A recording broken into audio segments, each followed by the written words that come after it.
بسم اللہ الرحمن الرحیم۔ السلام علیکم۔ رہنمائے اردو میں خوش آمدید۔ عزیز طلبہ، ہم نے جماعت نہم کا جو ہے وہ چھٹا سبق پنچایت شروع کیا ہوا ہے۔ اس سے پہلے ہم لوگ جو ہیں پیراگراف نمبر 1 اور 2 کی تشریح کر چکے ہیں۔ اس ویڈیو کا لنک جو ہے وہ ڈسکرپشن میں موجود ہے۔ جنہوں نے وہ ویڈیو نہیں دیکھی وہ اس لنک پہ جا کر دیکھ سکتا ہے۔ آ جاتے ہیں ہم پیراگراف نمبر 3 کی طرف۔ یہ بھی بورڈ کے پوائنٹ آف ویو سے نہایت اہم پیراگراف ہے، ٹھیک ہے۔ پیراگراف نمبر 2 بھی نہایت اہم تھا اور یہ بھی پیراگراف نمبر 3 بھی نہایت اہم ہے۔ آپ لوگ جو ہیں وہ اپنی بک پر جیسے جیسے میں پڑھاتی جا رہی ہوں، پیراگراف بنا رہی ہوں، آپ اپنے بک پہ ان پیراگراف کو مارک کرتے جائیے گا، آپ کے لیے آسانی ہو جائے گی۔ شیخ جمن کی ایک بوڑھی بیوہ خالہ تھیں۔ ان کے پاس کچھ تھوڑی سی ملکیت بھی تھی۔ ملکیت قبضے میں ہونا، مالک ہونا، جائیداد ہونا، مگر غریب کا کوئی وارث نہ تھا۔ جمن نے وعدے وعید جھوٹے وعدے کرنا، سبز باغ دکھا کر سبز باغ، جھوٹے وعدے کرنا، مستقبل کی جھوٹی امید یا تسلی دینا کر کے خالہ اماں سے وہ ملکیت اپنے نام کرا لی تھی جب تک ہبہ نامہ پر رجسٹری نہ ہوئی تھی۔ ہبہ نامہ وہ قانونی کاغذات یا دستاویز جس پر کوئی چیز کسی دوسرے کو دینے کا اقرار کیا جاتا ہے، بغیر معاوضہ، بغیر قیمت کے اپنی چیز کسی دوسرے کے نام منتقل کر دینے کے لیے جو قانونی دستاویز تیار کی جاتی ہیں ان کو ہبہ نامہ کہتے ہیں۔ خالہ جان کی خوب خاطرداریاں ہوئیں، خاطرداریاں، خدمتیں، خوب میٹھے لقمے، چٹپٹے سالن کھلائے جاتے تھے، لقمے نوالے، مگر پگڑی کی مہر ہوتے ہی، پگڑی کی مہر ہونا، قانونی کارروائی پوری ہو جانا، مکمل ہو جانا، خاطرداریوں پر بھی مہر ہو گئی۔ اب خاطرداریوں پر مہر ہو جانا کیا ہو جاتا ہے؟ خدمت کرنا ختم کر دینا، ٹھیک ہے۔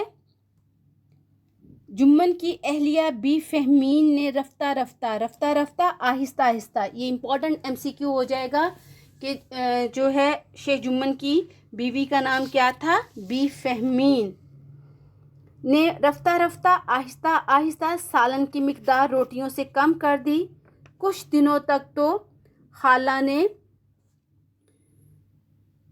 دیکھا، مگر جب برداشت نہ ہوئی تو جمن سے شکایت کی۔ شکایت، گلہ کرنا، شکوہ کرنا۔ جمن صلح پسند آدمی تھے، صلح پسند، امن پسند۔ یہ بھی امپورٹنٹ MCQ ہے، بورڈ میں آیا ہوا ہے کہ جمن کس طرح کے آدمی تھے؟ صلح پسند۔ اب اس معاملے میں مداخلت کرنا، مداخلت، دخل دینا مناسب نہ سمجھا۔ کچھ دن تو رو دھو کر کام چلا۔ آخر ایک روز خالہ جان نے جمن سے کہا، بیٹا تمہارے ساتھ میرا نباہ نہ ہوگا، تم مجھے روپے دے دیا کرو، میں الگ پکا لوں گی۔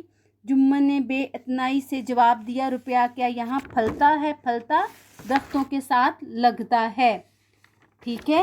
بے اعتنائی، روکھے پن سے۔ پیراگراف کی تشریح کرتے ہیں۔ سب سے پہلے حوالہ متن، سبق کا عنوان پنچایت، مصنف کا نام منشی پریم چند۔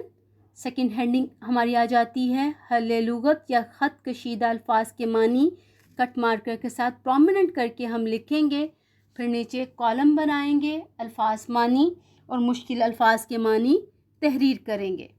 پھر آ جائے گا سیاق و سباق۔ مذکورہ اقتباس فاضل مصنف منشی پریم چند کے تحریر کردہ افسانے پنچایت کے تقریباً آغاز سے لیا گیا ہے۔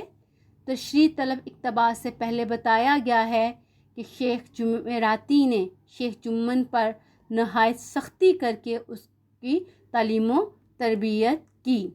تشریح طلب اقتباس کے بعد بتایا جاتا ہے کہ خالہ نے شیخ جمن کو جو ہے وہ پنچایت کی دھمکی دے دی۔ اب آ جاتے ہیں تشریح کی طرف۔ مذکورہ اقتباس میں منشی پریم چند نے انسانوں کے خود غرضی پر مبنی رویے کی نشاندہی کی ہے اور سبق کے ذریعے ہمیں بتایا ہے کہ جیت ہمیشہ حق و صداقت کی ہوتی ہے۔ زیر تشریح اقتباس میں مصنف بتاتے ہیں کہ شیخ جمن کی ایک بوڑھی بیوہ خالہ تھیں، بے اولاد تھیں اور ان کے پاس تھوڑی سی جائیداد بھی تھی، ان کے نام کچھ زمین بھی تھی۔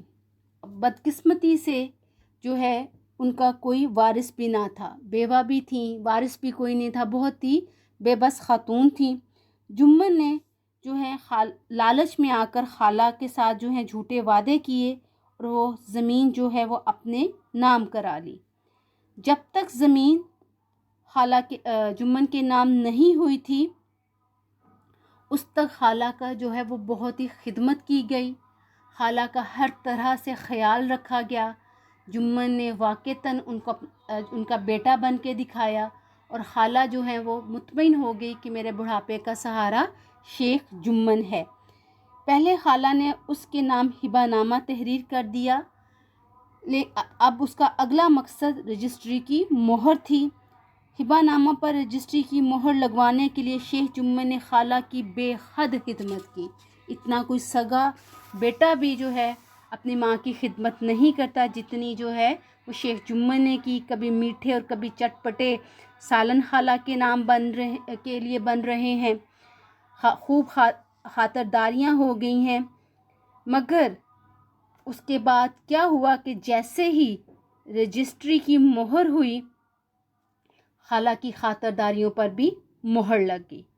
شیخ جمن کی بیوی نے جو پہلے خالہ کی خدمت میں کوئی کمی نہیں چھوڑتی تھی، دن رات اس کے آگے بچھی جاتی تھی، اس نے روٹیوں کی نسبت سالن کی مقدار بہت کم کر دی کہ خالہ مشکل سے روٹی بھی سالن کے ساتھ نہیں کھا سکتی تھی، گویا کہ خالہ جان کو پیٹ بھر کر کھانا بھی مناسب طریقے سے نہ ملتا۔ کچھ دنوں تک خالہ جان نے دیکھا، برداشت کرتی رہیں، لیکن جب ہمت جواب دے گئی تو خالہ جان نے جمن سے شکایت کی۔ جمن نے اپنا انداز لاپرواہی ظاہر کیا اور خود کو صلح پسند اور امن پسند ثابت کرنے کے لیے اس معاملے میں دخل دینا پسند نہیں کیا۔ کچھ دن تو اسی طرح رو دھو کر بڑی مشکل کے ساتھ خالہ نے گزارے، لیکن آخر کار خالہ نے جو ہے وہ اس سے دو ٹوک بات کا فیصلہ کر لیا۔ یہ تھا ہمارا پیراگراف نمبر 3، نہایت ہی اہم پیراگراف ہے۔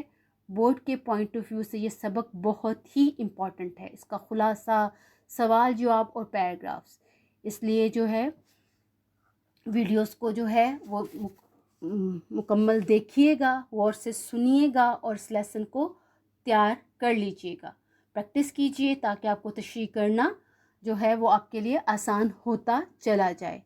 جنہوں نے ہمارا چینل سبسکرائب نہیں کیا وہ چینل کو سبسکرائب کر لیجیے، بیل آئیکن کو پریس کر لیں تاکہ آپ کو آنے والے تمام لیکچرز کے نوٹیفیکیشن مل سکے اور آپ کا کوئی بھی لیسن جو ہے وہ اسکپ نہیں ہو اور آپ گھر بیٹھے بآسانی جو ہے وہ اردو کی تیاری کر سکیں۔